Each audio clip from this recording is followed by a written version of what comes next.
Assalamualaikum warahmatullahi wabarakatuh. Teman-teman semuanya, langsung aja kita mulai. Manuskrip ya? Oke, manuskrip. Biasanya di framing nih, Quran cuma 2 lembar. Oke. The Quran of Ali bin, oh ini sih, kenapa aku buka ini? Sorry. Nih. The Quran of Utsman at the Topkapi Museum, Istanbul, Turkey from 1st and 2nd century Hijrah. Jadi pada abad pertama udah ada nih manuskripnya. Mana manuskripnya nih? Bukan kecil ya. Bukan seukuran ATM nih. Ya. Nanti kalau minta lengkap saya kasih nanti. Tapi kalau nggak minta nggak saya kasih. Terus kemudian datingnya late 1st century, early 2nd century of Hijrah. Oke. Kemudian ukurannya nih, size-nya nih 41 cm kali 46 cm. The extent, volumes, contain more than 99%, okay, of the text of the Quran. Jadi 99%, bukan cuma 2 lembar. Di mana dia? Di Topkapi. Lanjut Ustadz Wafi atau udahlah, itu aja. Lanjut. 5 menit per orang, Bang Ardi. Ngoceh aja. 5 menit per orang? Iya. Enggak lah. Masa 5 menit per orang? Enggak lah. Enggak, 3 orang? Iya, untuk 3 orang 5 menit. Oh, untuk pembukaan aja? Untuk pembukaan aja ya? Iya. Oh, untuk pembukaan aja. Lanjut Ustadz Fi, lanjut. Oke, dibesarkan dong. Oke, siap. Oke, bismillahirrahmanirrahim. Assalamualaikum warahmatullahi ta'ala wabarakatuh. Host, biar saya yang besarkan. Host di saja. Silakan lanjut. Oke, bismillahirrahmanirrahim. Assalamualaikum warahmatullahi ta'ala wabarakatuh. Alhamdulillah wassalatu wassalamu ala Rasulillah Sayyidina Muhammad ibn Abdillah wa ala alihi wa sahbihi wa man wala amma ba'd. Sahabat muslimin yang dirahmati oleh Allah dimanapun Anda berada, kini kita akan membahas tentang manuskrip Al-Quran.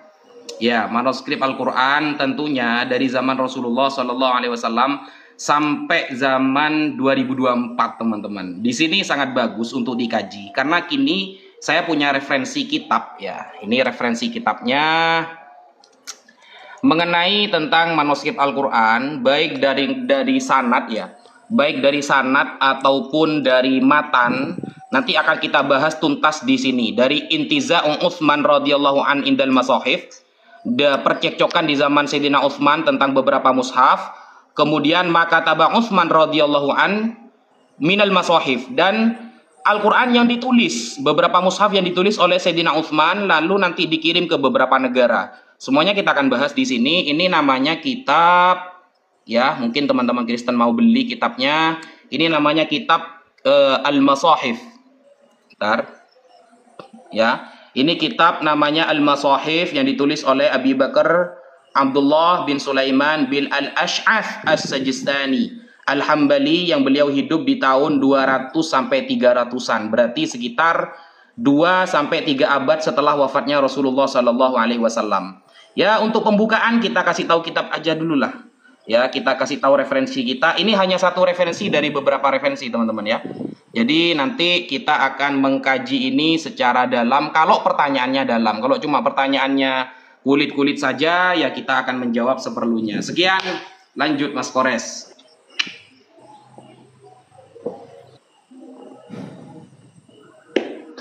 Bang Kores, masih ada?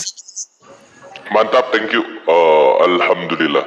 Jadi tadi sudah diberikan data dari Islamnya yang berbentuk buku oleh Ustadz Wafi dan juga website dari Akhi Ardiansyah. Dan alhamdulillah Islam itu berani jujur gitu. Di kita itu tidak ada konsep apokrifa atau konsep disembunyikan. Ada semua. Semua bisa membelajar gitu. Nah, sebagaimana yang akan aku perlihatkan di sini ya kawan-kawan, bisa kita lihat bersama-sama. Manuskrip Islam itu sering diframing nyari remis oleh kawan-kawan kekristenan. Katanya manuskrip Islam juga tidak ada yang di zaman Nabi. Kata siapa? Kata siapa? Nah, bisa dilihat di sini ya. Nah, ini islamicawareness.org ya kawan-kawan, bisa dilihat. Di sini dikatakan, there has been polemic going on. The Quran doesn't have manuscript from the first century of Hijrah. Ini bohong. Habis waktu. Waktunya habis bang. Waktunya Oh bang. gitu, oke, Sudah, thank sudah you, lewat. thank you. Ya wes. Nah, silakan. Timernya ngantuk kayaknya. Oke, silakan ya Bang Petatron, saya besarkan ya. Iya. Shalom teman-teman. Selamat malam, salam sejahtera. Selamat menyambut Paskah ya. Nah, kalau mengenai tentang teks, saya akan buka kamera sebentar. Pause dulu, boleh? Nah, di pause dulu Bang. Ya. Oke. Ini saya ambil dari buku Cek, 1, 2. referensi saya. Cek 1 2 cek Kelihatan cek. judulnya? Cek 1 2 cek cek. Jangan dipotong, jangan dipotong. Hei, waktu Bisa jalan Per, itu, hei. Bang Pera, diamlah kok suara Oh abang sorry udah sorry. bagus. Mute-nya enggak. Sorry, lanjut. Itu waktunya jalan itu 30 detik. Ya nanti kasih lebih bang. Lanjut bang. Ya. Ya. Jadi di sini adalah cerita tentang kanon perjanjian lama dan kanon perjanjian baru ya kelihatannya. Oke. Alkitab orang Kristen, kenapa ada buku ini? Alkitab orang Kristen itu diilhami oleh Roh Kudus. Ya. Demikian juga dikatakan segala sesuatu yang diilhami oleh Roh Kudus berguna untuk pengajaran. Jadi tanpa perlu panjang lebar, kitab kami yang jelas itu adalah kitab suci yang langsung diilhami oleh Roh Kudus, yang ditulis oleh para nabi, yang berisi, yang isinya ya nggak perlu saya panjang lebar lagi ya, isinya apa. Nah, itu berisi tentang pengajaran yang baik.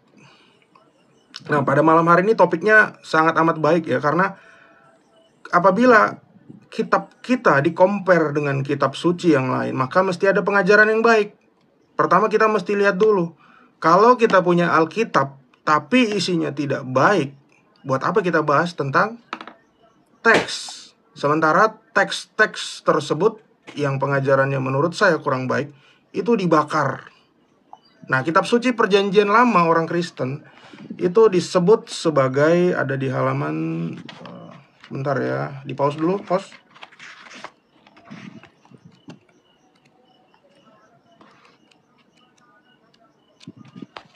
Ya, ini kelihatan Bang Host tulisannya? Iya, kelihatan Bang, kelihatan. Asal usul Septuaginta. Oke. Inilah kitab suci yang dipakai oleh orang Kristen bahkan sebelum Kristen itu lahir tahun 33 Masehi. Sehingga kata-kata ini, kata-kata yang tulisan yang ada dalam Septuaginta ini, saya boleh kritisi. Tidak ada satu kata Taurat pun di dalam sini, tapi adalah nomos. Demikian juga perjanjian baru tidak ada tulisan Taurat, ditulis dengan nomos. Mungkin itu dulu pembukaan dari saya. Lanjut teman-teman, nanti kita lanjutkan. Salam. Yang lain silakan. Salam. Saya sedikit 1 menit saja. Silakan, Ya, silakan. silakan. Jadi saya mau perlihatkan kepada teman-teman yang selalu memframe selama ini bahwa orang Kristen nggak punya kitab suci asli. Ya, sebentar, di pause dulu. Lagi buka.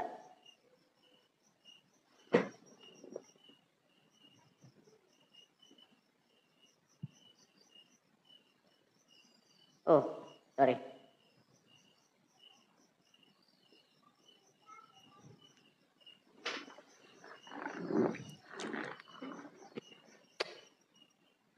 Oke. Ini Alkitab, kitab Taurat dan kitab Kadasa. Saya buka ya.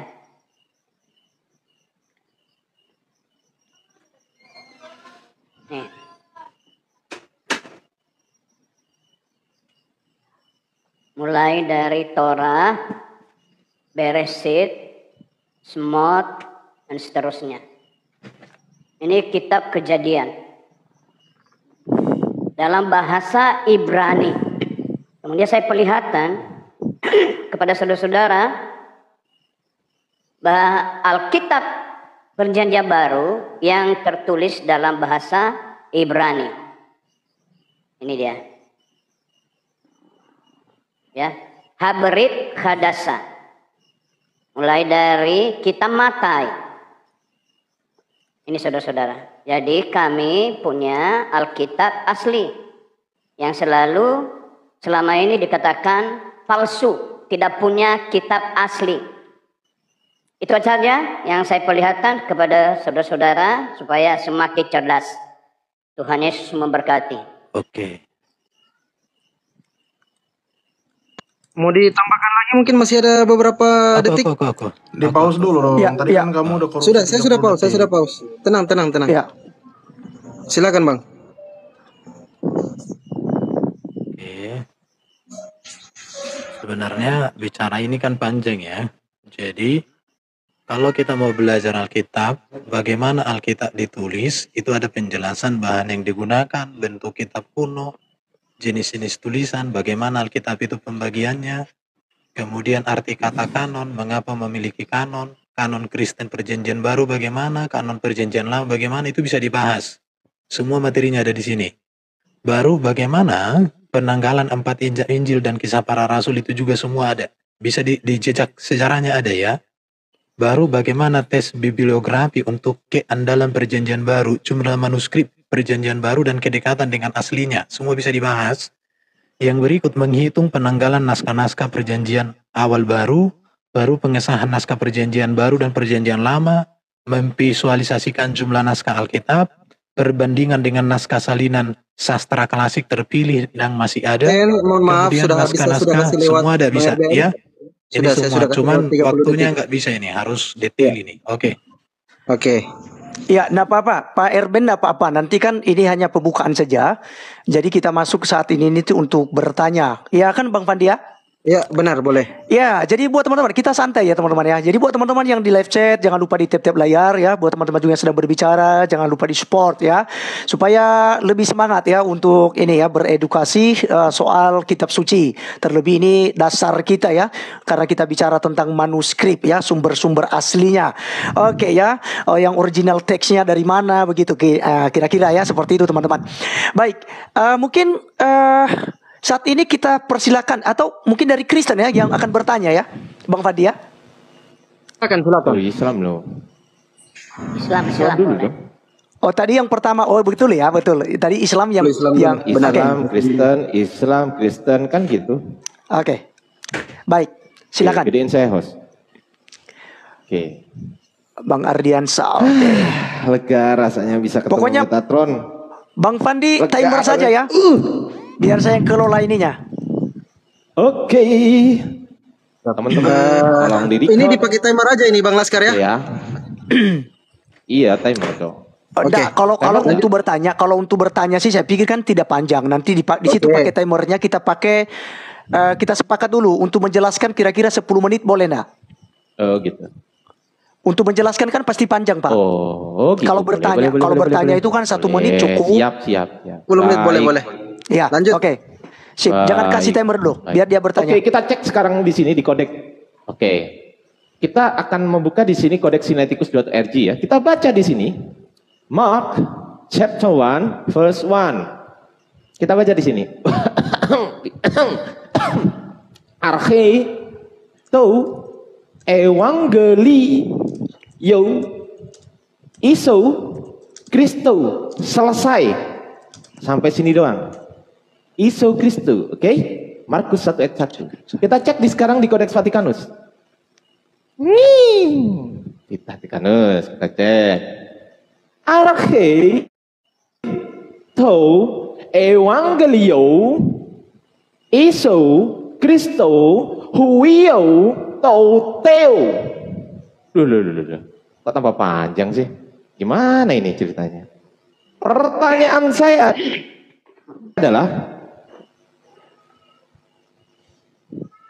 Siapakah yang menambahi kalimat huiototeo di manuskrip Vatikanus? Karena di Sinaiticus gak ada, di Vatikanus ada. Pertanyaan saya, siapakah nama penambahnya tersebut? Silakan dijawab.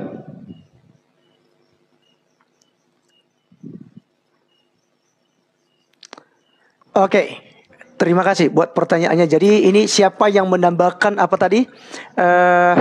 Saya tidak sempat catat tadi itu sama. Siapakah yang menambahkan kalimat huiototeo pada Codex Vaticanus langsung dari manuskripnya? Saya bukakan. Oke, silahkan dilanjut teman-teman. Oke, baik. Ya, silakan. Buat teman-teman yang Langsung Kristen dijawab. Langsung, Ya. tunggu dulu, Islam dulu. Kan 3 orang ini gimana Katanya sih? silakan satu-satu bro, satu-satu. Nanti takutnya ini. Oke. Satu-satu. Nah, oke, silakan kasih timernya Bang Fandi 10 menit. Berapa menit jawabnya? 10 menit Bang Pak Prof. Ya, kalau Mantap. pada saat mulai bicara saya jalankan timernya ya. Lanjut. Gedein saya dulu host. Gedein. Oke, siap. Nah, manis. Oke. Saya buka kamera dulu. Sebentar ya. Nah, 10 menit itu untuk satu pertanyaan, host ya. satu pertanyaan 10 menit ya. Thank you. Mengerikan loh. Ya, nanti kan gantian Bang. Habis ini kan kami teman-teman bertanya, simak ya. Abang juga seperti itu nanti. Kan udah sepakat dengan Bang Pandi. Lanjut. Oke. Ya. Tadi yang dibuka pertama itu adalah Codex Vaticanus. Oke. Dan Codex apa tadi? Bro Ardiansyah? Sinaiticus. Sinaiticus. Oke. Pertanyaannya siapa yang menambahkan? Kita perlu tahu gereja itu ada 5 pentarki ya. Gereja lahir di Yerusalem, kemudian Syria, Alexandria, Roma, dan Konstantinopel. Sorry ya kalau jelek tulisannya. Inilah pusat gereja yang disebut dengan pentarki. Nah, adapun tulisan Vatikanus ada yang berbeda dari sekian teks. Kenapa? Karena pada masanya gereja Roma, Vatikan ini ada di Roma ya. Dia menerjemahkan dari teks Alexandria maupun Syria. Sehingga apabila ada Injil yang ditulis dalam bahasa aslinya menggunakan bahasa Yunani, di kemudian hari yang notabene adalah orang Syria dan Alexandria berbahasa Yunani dan di Roma itu berbahasa Latin, maka ada perubahan varian teks di sini. Namun itu adalah bukan masalah kecil, tapi masalah minor karena tidak mempengaruhi keimanan orang Kristen, termasuk ayat yang Anda kutip tadi. Gitu. Nah, tadi yang Anda kutip adalah Markus. Demikian juga saya punya buku yang judulnya ini. Oke, ini judulnya, ini adalah buku dari Ibnu Khaldun ya. Ibnu Khaldun adalah sejarawan dan sosiolog Islam yang paling terkenal ya. Sorry, saya pakai ini aja. Boleh di mute, boleh di pause sebentar? Takutnya motong waktu. Saya pakai. Ya. Sebentar ya.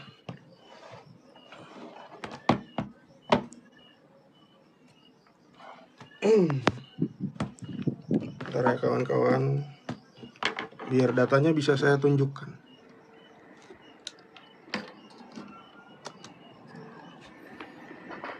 Nah, saya pakai ini aja dulu ya. Saya pakai bukunya Ibnu Katsir dulu ya. Jadi apakah itu keliru? Ternyata ini saya punya buku aslinya ya. Jangan kira saya nggak punya. Ini saya punya buku aslinya, saya bisa tunjukin ya. Ternyata di dalam bukunya Ibnu Katsir, salah satu Injil yang benar itu adalah kitab Markus. Oke, halaman berapa Markus? Kita lihat. Nah, ini dia. Ada di halaman 957. Oke. Sejumlah ahli sejarah menyebutkan bahwa kitab Injil diriwayatkan dari Isa oleh 4 orang. Lukas, Mata ini saya nggak tahu siapa. Markus dan Yohanes, ternyata ada Markus. Nah, jadi kalau ditanya tulisan Markus ini yang mana yang asli, tentunya Markus ini kami mengetahui Rasul Markus martir di Alexandria atau di Mesir. Sehingga teks yang benar adalah teks Alexandria. Ya, tetapi kalau digunakan teks Vatikanus, ditanya siapa yang nambah, bisa jadi jawaban saya itu adalah dari gereja Roma atau gereja di Vatikan. Nah, yang asli tetap ada dan itu namanya teks yang ditulis langsung oleh Rasul Markus. Demikian juga kita bisa lihat di dalam Ibnu Khaldun halaman, saya tambahkan lagi ya. Ini kan saya mesti pakai narasinya Islam dong. Kan kalian semua Islam, sebentar. Markus. Sebentar.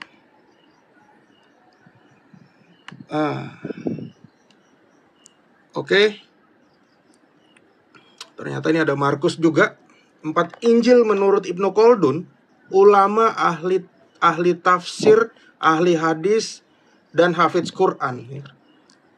Di sini dikatakan Injil yang benar itu ada juga namanya Markus. Oke? Nah, jadi tadi itu adalah Injil yang benar. Yang kedua, Markus tadi di mana? Ternyata di dalam Ibnu Khaldun, Markus juga berdakwah di Alexandria. Jadi teks yang tadi yang disebut Vatikanus itu berasal dari teks Alexandria ya. Lihat ini ya, bisa dibaca ya host TV. Markus ya, Evangelis berdakwah di Alexandria, Mesir. Bukunya judulnya adalah Mukadimah oleh Ibnu Khaldun. Khaldun ya, bukan Kadrun. Nih judulnya Mukadimah, ini buku yang paling terkenal ini. Oke, mungkin itu jawaban saya. Terima kasih. Loh, namanya siapa? Namanya saya nggak tahu. Namanya saya nggak tahu. Anjir, 10 menit. Cuma Bang Ardi, tahu doang. Mungkin yang lain teman-teman Kristen bisa menjawab pertanyaan Bang Ardi karena tidak ada yang sentuh poinnya tadi. Silakan. Bang Erben mungkin? Ya, masih ada 5 menit lagi. Masih ada 5 menit, silakan. Olam atau Bang Erben, silakan Bang. Bentar ya. Ya, saya perbesar ya Bang ya.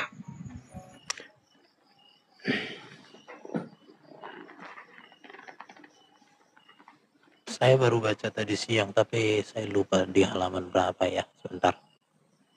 Dicari dulu, saya pause. Kebetulan saya pause.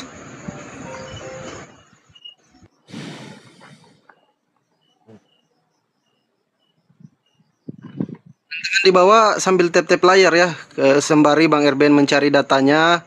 Teman-teman di bawah bantu tap-tap layar. Yang YouTube mohon tenang ya, yang teman-teman kita di YouTube mohon tenang.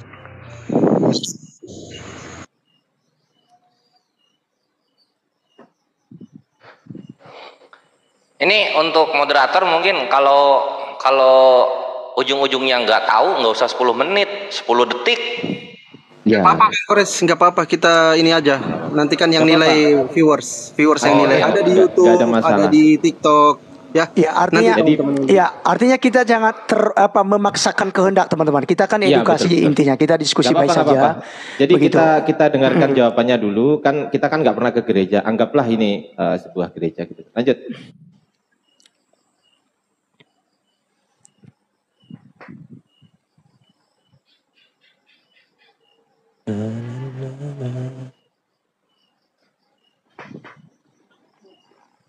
Konteks.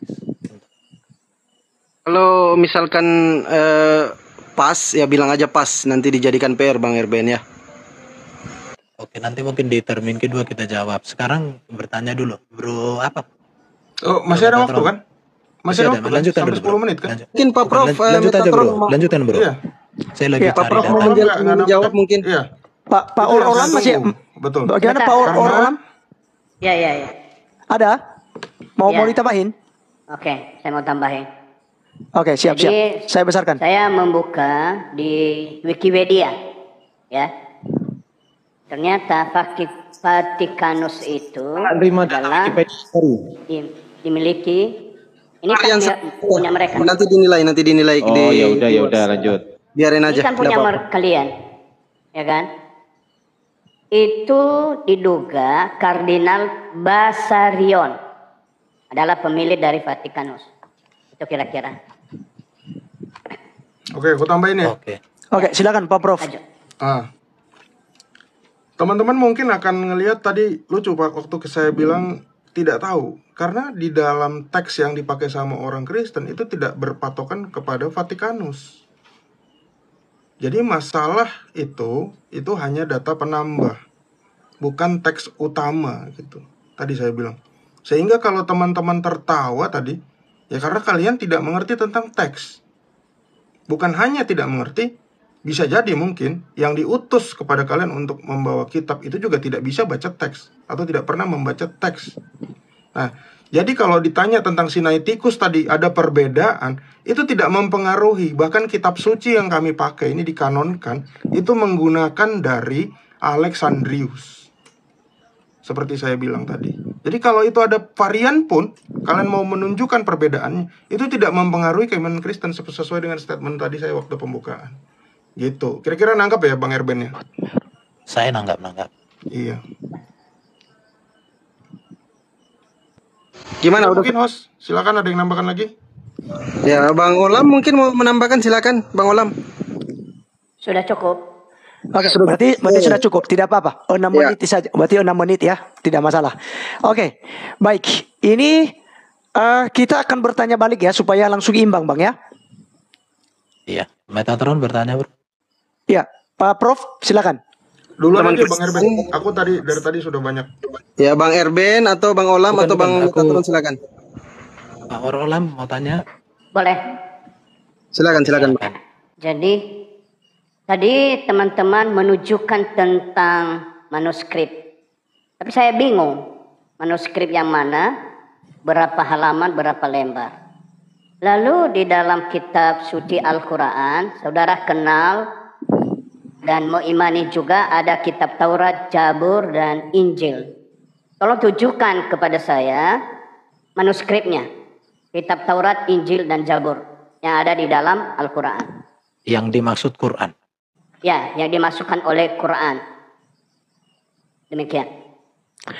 Ya, bisa ditangkap ya, teman-teman. Teman-teman muslim bisa ditangkap pertanyaannya ya.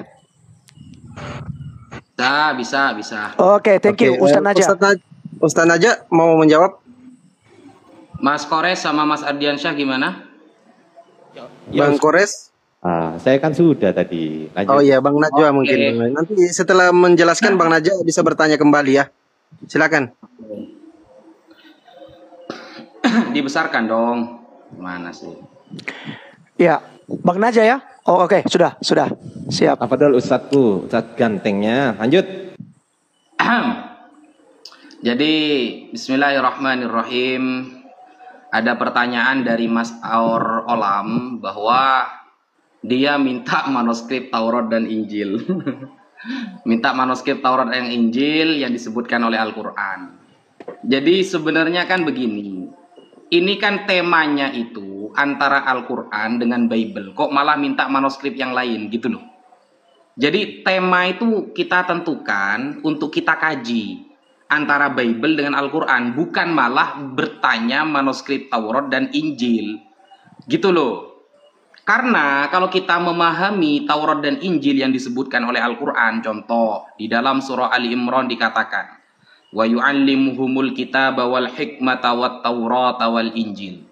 Allah langsung yang mengajari Nabi Isa itu menulis hikmah, Taurat, dan Injil. Nah, di sana kan menunjukkan bahwa maksud Taurat dan Injil yang Allah ajarkan kepada Nabi Isa itu berbentuk oral, bukan berbentuk kitab dulu. Nah, itu sangat panjang nanti kita bahas. Makanya tema ini seharusnya dibenerin dulu. Kita mau bahas manuskrip Quran atau beberapa kitab suci yang Allah turunkan kepada para nabi.